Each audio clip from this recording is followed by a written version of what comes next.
আমার রাসূল কেমন ছিলেন? তিনি ছিলেন মধ্যম আকৃতির। তিনি না লম্বা না খাটো, তার চুলগুলো হালকা হালকা কোঁকড়ানো। তিনি কখনো বা যখন চুলের ভিতরে তৈল দিয়ে আছড়াতেন, অবাক বিস্ময়ে মানুষ তাকিয়ে দেখতেন, মনে হতো চুলের মাঝে যেন মৃদুমন্দ ঢেউ দেখা যায়। তার কপালটা ছিল চওড়া শুভ্র, তার চোখের ভ্রুগুলো ছিল ধনুকের মতো বাঁকা, তার চোখগুলো ছিল টানা টানা ভাসা ভাসা, তার চোখের পাতাগুলো ছিল গোলাপের পাপড়ির মতো। তিনি কখনো বা যখন চোখের পলক ফেলতেন, অবাক বিস্ময়ে মানুষ তাকিয়ে দেখতেন, মনে হতো মৃদুমন্দ বাতাসে গোলাপ পাপড়ি দোল খাচ্ছে। তার চোখের সাদা অংশ ছিল রক্তিমাভ সাদা, কালো অংশ ছিল তার কৃষ্ণ কালো।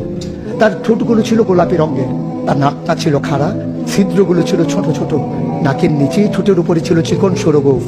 তিনি কখনো বা যখন মুচকি হাসতেন, তার গোলাপি রঙের ঠোঁট দুটো যখন একটু ফাঁক হয়ে যেত আর দাঁতগুলো যখন বের হয়ে যেত, মানুষ অবাক বিস্ময়ে খুঁজত কোথাও যেন বিজলি চমকিয়েছে।